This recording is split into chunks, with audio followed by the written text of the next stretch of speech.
Hey everyone, let's start healing. I'm Adrianne Murchison, and welcome to episode 99 of the Let's Start Healing podcast. We have more in common than we think, and what we have in common can change the world. Wow, episode 99. You know what that means? I'm almost at 100, and I can't wait to bring you that one. But today I'm bringing you something short and sweet. I love this time of year right now. I feel like so much bubbles up for me. And March, it's the month before my birthday. It's spring. It doesn't feel like spring at the moment in the Atlanta area. And I know my family and friends up north are not happy with the chill and the snow, but I do love this time of year. It just feels like new beginnings, and I always have a sense of excitement and anticipation. And that's what's stirring in me right now. It's a good time for me to share how I came to do this podcast. This is my passion. I started working on Let's Start Healing in 2018, and in 2019, the first episode debuted. And I was bringing you an episode every week for a year. And then I started working my full-time job in which I have to pay the bills.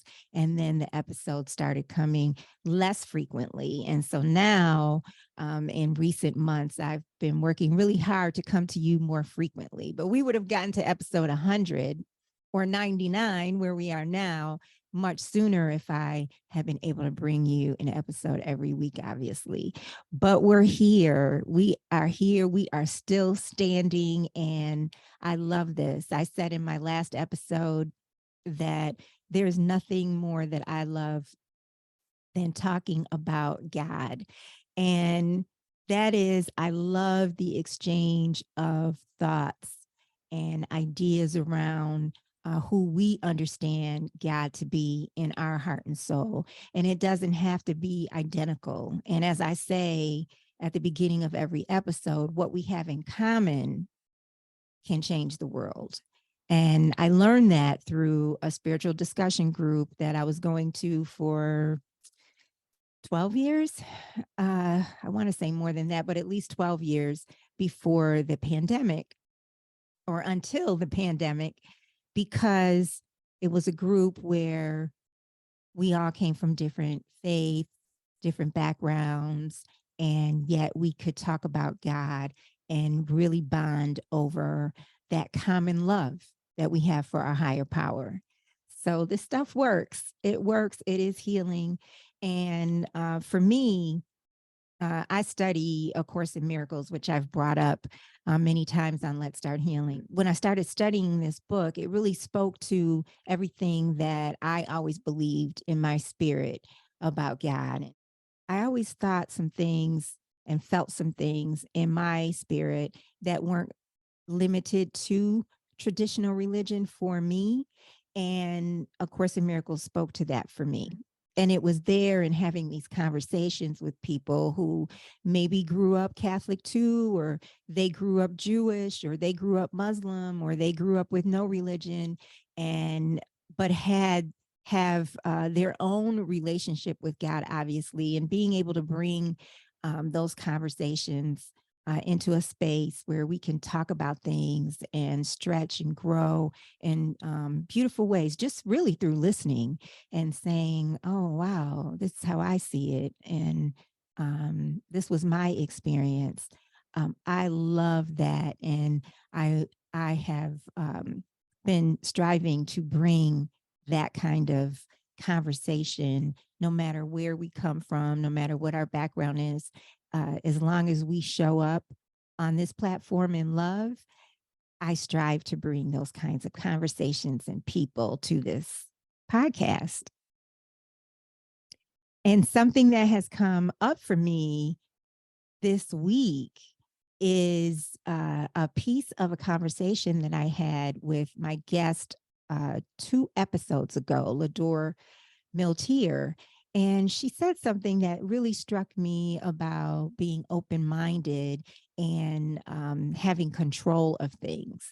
And what really struck me about what she said, and I'm going to play the segment for you in a moment, is she was talking about how we can have an open mind, which she believes she has an open mind. I believe I have an open mind. You may believe that you have an open mind, and we can all have an open mind. It does not mean that we have control over the outcome. It does not mean that we have control over what comes to us as a result of any given situation. It doesn't mean that we have any control over other people. And this is resonating for me now because I, more than ever at this moment in my life, am being my true authentic self when it comes to how I relate to other people. However I relate to other people and myself, I just want to be true to my spirit. And the reason that I feel so strongly about this at this point, and I've been working towards this for so long, because I'm just getting older, just getting to a point in my life where I feel, if not now, when? If not now, when? And what does this all mean? This life that we live. I mean, we've seen so many people, whether it's people in our family, whether they're friends, whether they're acquaintances, people that we just know through social media. We have seen so many people die over the last 3 years. And for me, it's been jolting, and it has me thinking about myself and how important it is to be true to me, because I don't want tomorrow to be my last day or 30 years from now to be my last day. And I have regrets about not living my life the way that I at least tried to. I don't want to say, I wish I did this, I wish I did that. And of course, there's things I wish I had done. But one thing that I can say in general is that I have pursued things that I really wanted to pursue. I have walked away from employment or relationships that I thought were not for my highest good. I've done things like that.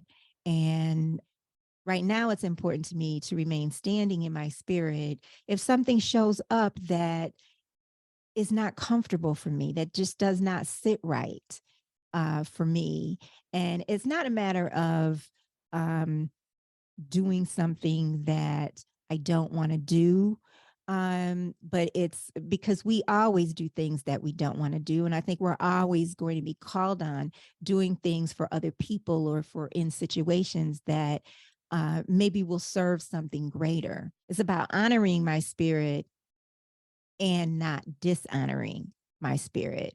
But I'm at a point where I am really trying to stay consistently in communication with God and listen and be open to what God would have me do, be open to my abundance. So in saying all of that, what I realize is I could do that. Still doesn't mean I can control a thing. I can only control me. I can only control me. I can't control a reaction to me. I can't control what the thing looks like as a result.